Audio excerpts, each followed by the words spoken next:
Thankfully, I already don't remember this. Hello, ladies and gentlemen, and welcome back to another episode of Haunted Gaming R. On this episode, I'll be reading in a word-for-word style a Gary's Mod creepypasta called GM Construct Framework. And a few more things before I start the video. The gameplay you're seeing in this video is like almost 3 years old. It's just been sitting on my hard drive from my old computer, so sorry if it's a little bit low quality.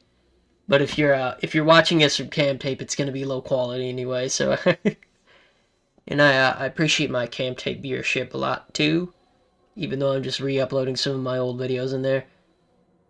I will try to get back and do a little bit more of these narrations, but like I said, it's hard to find time for this.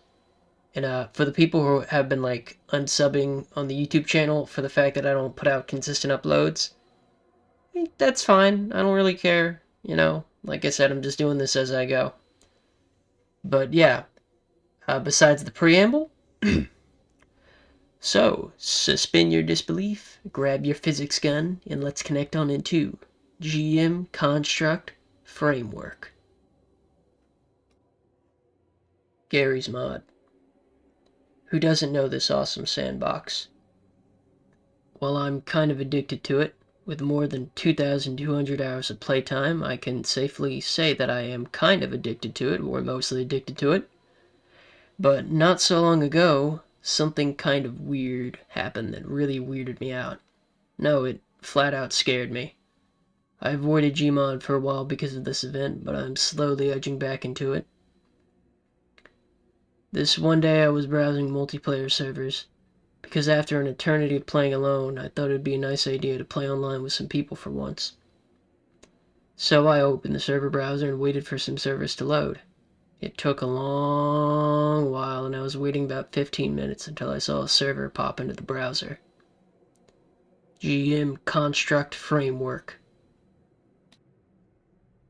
I saw it had about 2 other players in it, so instead I waited a little bit longer for a server that had more active people in it, but oddly enough, after waiting for another 15 minutes, no other servers but this one had popped up.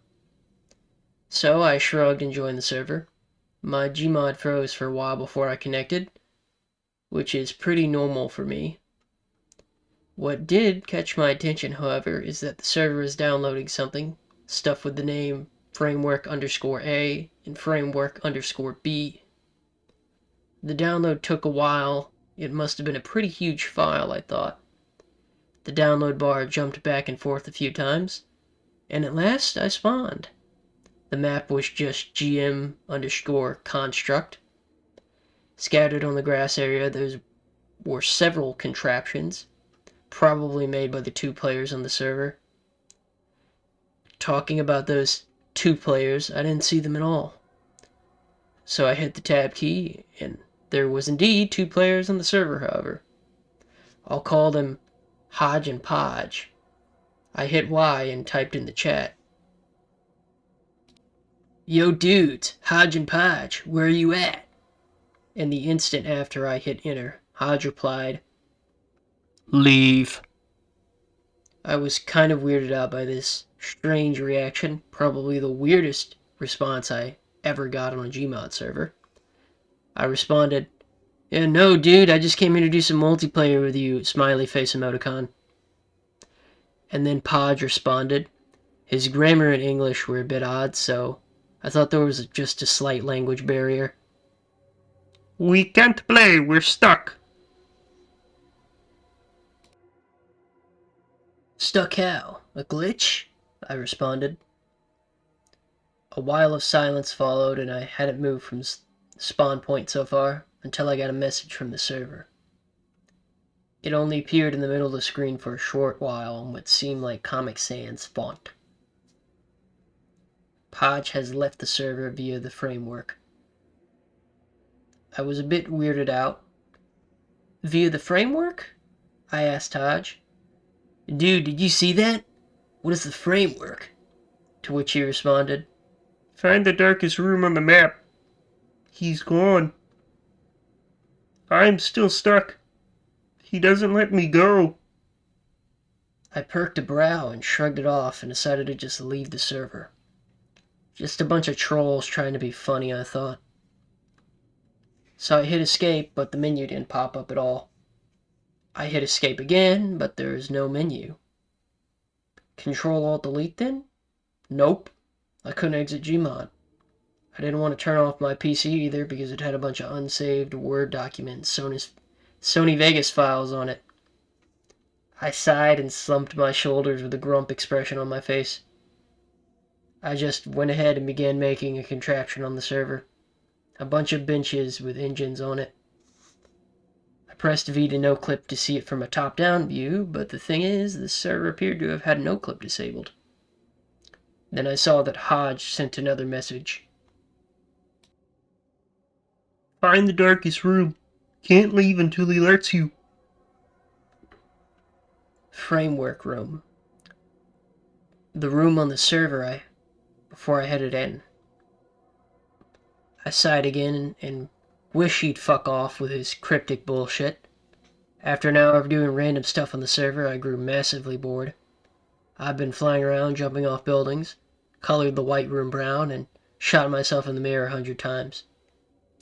I opened the chat window again and looked at Hodge's latest message. He still wanted me to find the darkest room. I knew what that was.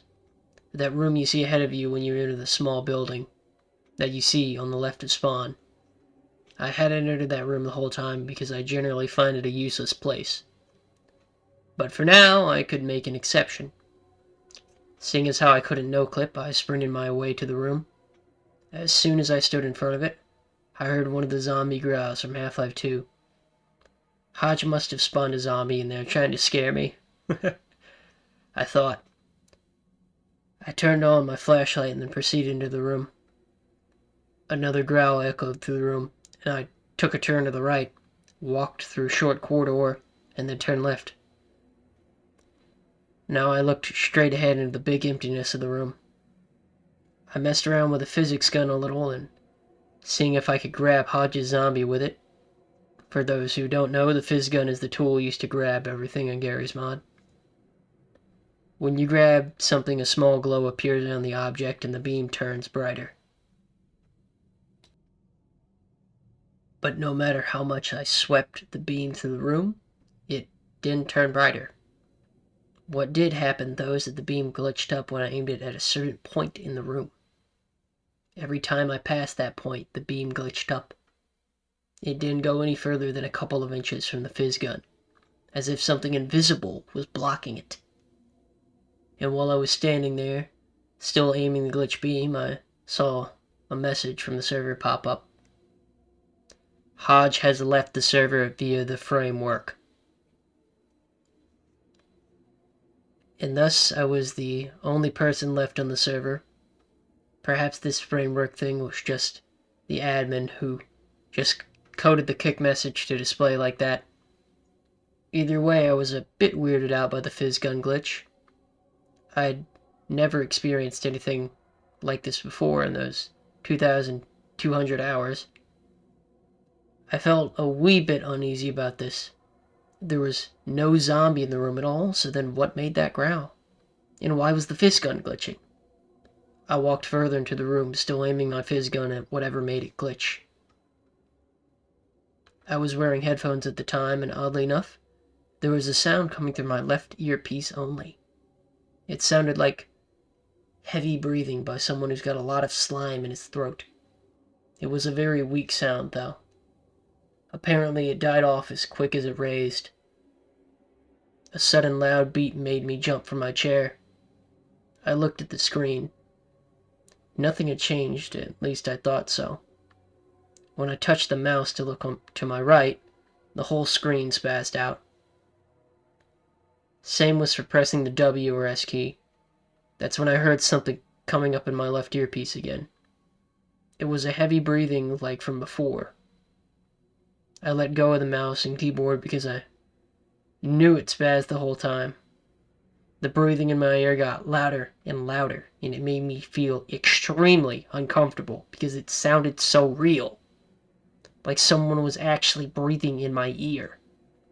I touched the mouse again and I saw I could move normally. However, the ADS keys still gave me screen spazzes. I pressed W and slowly moved forward into the room. I aimed ahead and pressed the primary trigger. Yep, the fizz gun was still glitched as I walked. I saw something emerge from the darkness into the light of my flashlight, and it horrified me.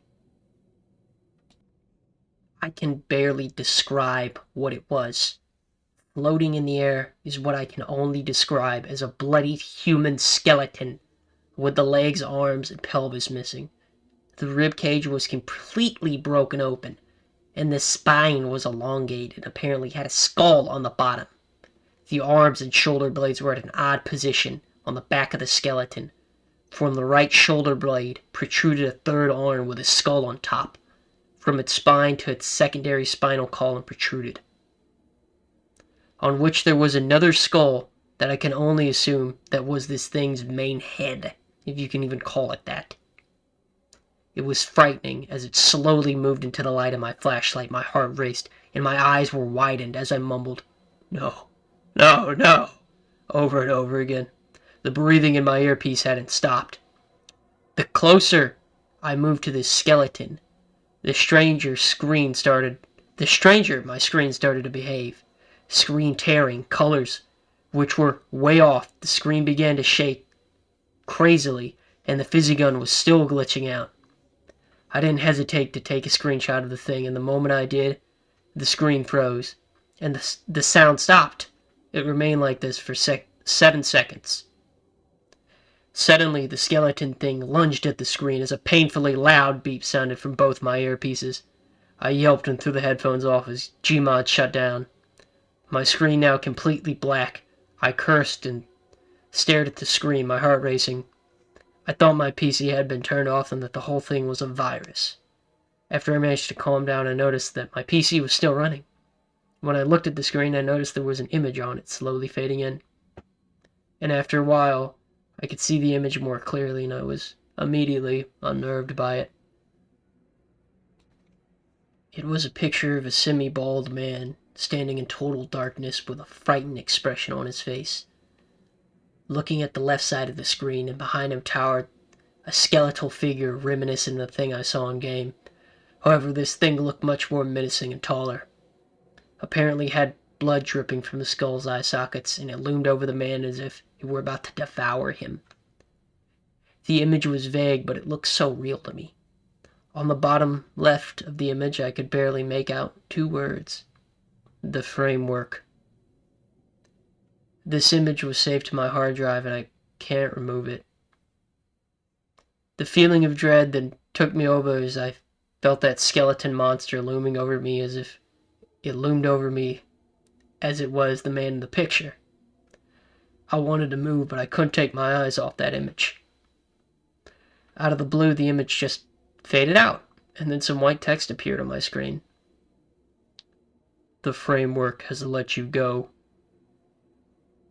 The screen then snapped back to my desktop.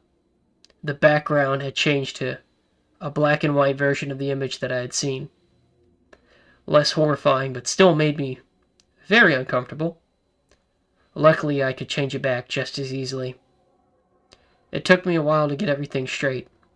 What the hell happened? I decided to just save everything I wanted on my computer and turn it off and return to watching TV for the night. My mind was completely blank. Stay away from that server. Well, that, ladies and gentlemen, was GM Construct Framework, a Gary's Mod creepypasta about a strange Gmod server with an even stranger secret. Tell me what you thought about the story in the comments, and suggestions for future episodes too if you're so inclined. And yeah, I thought it was a pretty okay story, overall. I can see how this feels like it definitely inspired Server Blight as an idea. It's got a few similarities, not being able to leave the server, that like weird distorted creature, but it's just a less, like, I don't know, less deadly and less evil version of that or something. But yeah, other than that, that was the story. Sorry if my narration was a bit rough. it's been like forever since I've recorded an actual narration and not just like a regular script. You have to get into a completely different mindset for it, a completely different style of speaking. But yeah, I hope you guys enjoyed it. I hope you guys enjoyed the video, and I am out. Thanks, mate.